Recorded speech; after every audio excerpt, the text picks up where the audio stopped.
So why we decided to go with crowdfunding was that we're not from here, and we wanted to kind of create a crowd of people that are really interested in our success and can kind of amplify our message.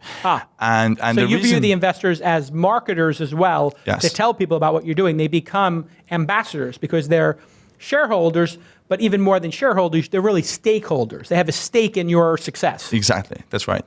And we chose SeedInvest because in SeedInvest we could actually do a side-by-side race, which meant that we still have accredited investors on board that made bigger bets and can help us along the way. And we also have around 200 small investors that exactly amplify our message. And that's how we saw, that's the benefit of kind of equity crowdfunding. The process was quite straightforward. I mean, we applied, we chose SeedInvest because we thought they're the best platform.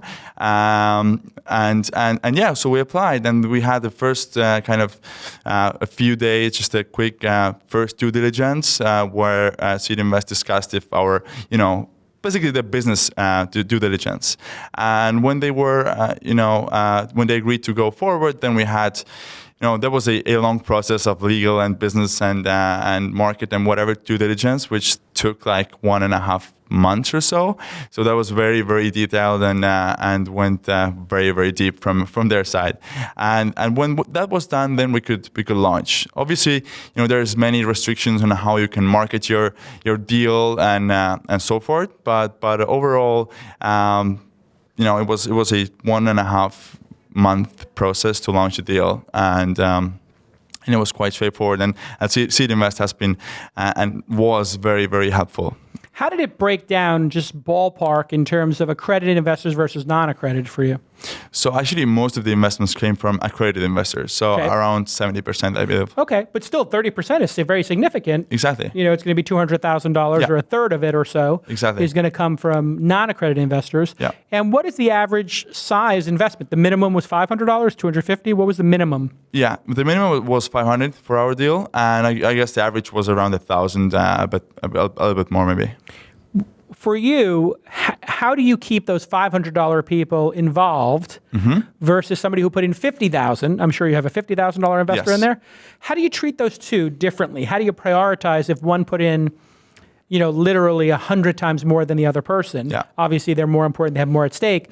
But have you seen that the people who put $500 provide more value than the $25,000 or $50,000? Is the effort that the investor puts in correlated to the dollar amount?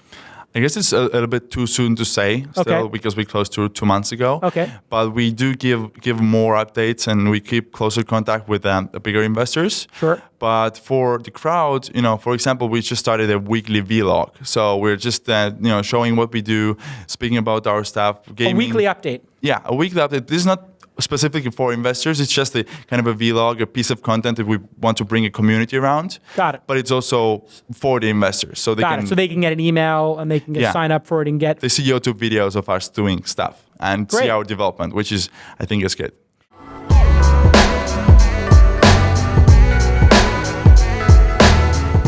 Let me just take a quick moment to thank Scott Ed Walker and the Walker Corporate Law Group for supporting This Week in Startups. The Walker Corporate Law Group is a boutique law firm specializing in the representation of entrepreneurs and startups. And I've personally known Scott for a long time. And a lot of my angel investments use him as their attorney and speak incredibly highly of him. The Walker Corporate Law Group encourages fixed fees, which they believe really helps startups, and I know it does because you don't get that surprise when you get your bill every month. And they believe actually at the Walker Corporate Law Group that billable hours reward inefficiency. They want to get things done, and they want to get it done quickly and efficiently for you. Keep those billable hours actually reasonable so that you can grow your startup and put the capital where it belongs in the product. All of their lawyers have decades of experience. There's no junior associates getting on-the-job training, and they provide tons of services, including M&A, licensing agreements, terms of services, and privacy policies. If you want to talk to the founder himself, Scott Ed Walker, you can call him directly at 415-979-9998. That's 415-979-9998, 979-9998, or you can email him directly, Scott@Walker Corporate Law. Scott@Walker Corporate Law, and you just put in the subject line, Jason sent me.